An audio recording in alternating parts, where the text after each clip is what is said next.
Good morning students. कल हमने chapter किया था अ टाइगर इन द जू और इसके वर्ड मीनिंग लिखे थे। आज हम इसका बुक वर्क और क्वेश्चन आंसर्स करेंगे। पहला क्वेश्चन है द टाइगर इज, बाघ कहाँ था? In the zoo, in the forest, in the bushes. तो इसका आंसर आएगा इन द जू।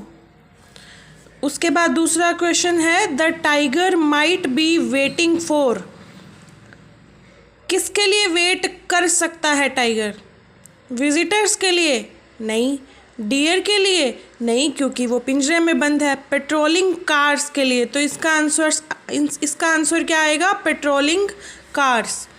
थर्ड क्वेश्चन है the dash of the tiger are velvet, velvet के क्या बने हुए थे? Pads. He hears the last voice, last voice कौन सी सुनता है? वो कहाँ क्या सुनता है last voice? Near the water hole, around the houses, at night. Last voice वो सुनता है रात को, एट नाइट। उसके बाद अगला क्वेश्चन है the pair of rhyming words are given below, write to similar rhyming words. Cage, rage, उसके बाद लिख सकते हैं हम पेज, स्टेज या एज। सेकंड है grass, pass, class, brass.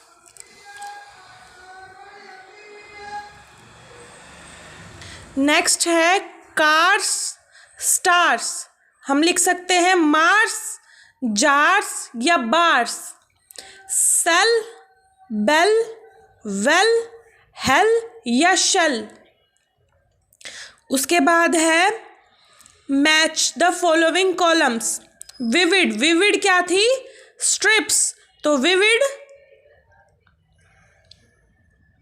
Strips. Velvet के क्या है? पैड्स। तो velvet pads. Quiet, rage, quiet, rage. Long, grass. White, fangs. Concrete का सेल। ये हो गए हमारे मैच। उसके बाद आएंगे क्वेश्चन आंसर्स पे। फर्स्ट क्वेश्चन है why does the tiger walk only a few step, tiger थोड़े कदम ही क्यों चलता है? तो इसका आंसर आएगा the tiger walks only a few steps because, क्योंकि he is in a cell in the zoo, क्योंकि वो एक पिंजरे में जू के अंदर है। दूसरा क्वेश्चन है why would the tiger hide near a water hole, how do you think the tiger would feel near a water hole and why? Tiger water hole के पीछे क्यों छुपता और वो वाटर होल के नियर क्या फील करता और क्यों? The tiger would hide near a water hole, tiger water hole के पास छुपता क्योंकि he feels there was a sliding through long grass, he feels a plump deer passing near water hole, क्योंकि वहाँ पे स्लाइडिंग ग्रास थी, लंबी घास, और वो ये फील करता कि वहाँ से एक मोटा हिरन गुजरेगा। Why do you think the tiger is ignoring the visitors, हम क्या सोचते हैं या तुम्हें क्या लगता है कि वो विजिटर्स को इग्नोर क्यों कर रहा है? तो इसका आंसर है the tiger is stalking the length of his cage, क्योंकि वो अपनी केज की लेंथ में घूम रहा था, उसका पीछा कर रहा था, बिकॉज ऑफ हिज फ्रस्ट्रेशन, क्योंकि वो तनाव में था, फ्रस्ट्रेटेड था. That's why we think that he is ignoring the visitors. Next question है, write the words which describe the tiger's movement. वो वर्ड लिखने हैं जो टाइगर की मूवमेंट को, हिलडुल को बताते हो. क्या आएंगे वो वर्ड्स? स्टॉक्स, स्नार्लिंग और लर्किंग. इनके मीनिंग हमने कल लिखे थे, वर्ड मीनिंग सबने लिख रखे होंगे. उसके बाद नेक्स्ट है, match and join the words to form compound words. एक एग्जाम्पल दिया है, water plus hole, water hole. ऐसा ही सन के साथ क्या आएगा, इसमें से चूज करके देखो. सन के साथ आएगा लाइट, क्या बन जाएगा? सनलाइट. रेन के साथ आएगा वाटर, क्या बन जाएगा? Rain water. आम के साथ आएगा चेयर, क्या बन जाएगा? आम चेयर. ड्रेन के साथ आएगा वॉश, क्या बन जाएगा? Drain wash. हैंड के साथ आएगा पाइप, हैंड पाइप. अंडर के साथ आएगा ग्राउंड, ये बन जाएगा अंडरग्राउंड. इसके बाद नेक्स्ट है इसी का B part, one word in each group is different in meaning from others. Find the odd one out in each group and put a box around it.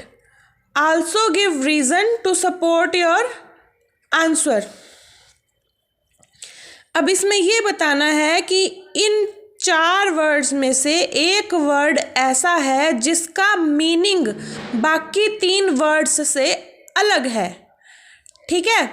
Dumb, silent, काम, quite. Silent का मतलब होता है शांत, काम का मतलब होता है शांत, क्वाइट का मतलब होता है शांत. डम का मतलब क्या होता है? डम का मतलब होता है कमज़ोर, तो फिर अलग क्या हुआ? डम. दूसरा है रोर. रोर का मतलब है दहाड़ना. बार्क, बार्क का मतलब है भौंकना. म्याऊ, म्याऊ का मतलब है बिल्ली की आवाज़, बिल्ली जो म्याऊ म्याऊ करती है. उसके बाद है स्पीक. स्पीक का मतलब है बोलना. तो इन तीनों में से अलग कौन सा हुआ? स्पीक. उसके बाद है ग्लैडली, हैप्पीली, स्लोली और जॉयफुली. ग्लैडली का मतलब होता है कि मैं बहुत ज़्यादा ग्लैड हूँ, मैं बहुत ज़्यादा खुश हूँ. हैप्पीली, खुशहाल. स्लोली, धीरे धीरे. जॉयफुल, जॉयफुल का मीनिंग भी हुआ खुश. तो फिर अलग कौन सा हुआ? स्लोली. उसके बाद है स्माइल. स्माइल का मतलब मुस्कान, छोटी सी हंसी. उसके बाद है सिंग, मीन्स गाना. उसके बाद है गिगल. गिगल का एक मीनिंग भी ये होता है कि हंसना. उसके बाद है लाफ, जोर से हंसना. तो अलग कौन सा हुआ? गाना, सिंग. फिर है लवली, सुंदर. प्रिटी, सुंदर. ब्यूटीफुल, सुंदर. ट्रुथफुल, सच्चा. तो फिर अलग क्या हुआ? ट्रुथफुल. उसके बाद है क्वेक, शेक, फियर, टेम्बल. उसके बाद है quake, shake, fear, tremble. Quake का मतलब है भूकंप, शेक का मतलब है धक्का लगना या वाइब्रेट होना. फियर का मीनिंग है डर, घबराना. टेम्बल का मीनिंग है घबराना. तो अलग कौन सा हुआ? क्वेक. तो हम लिखेंगे क्वेक. इसके साथ ही ये चैप्टर होता है ख़त्म.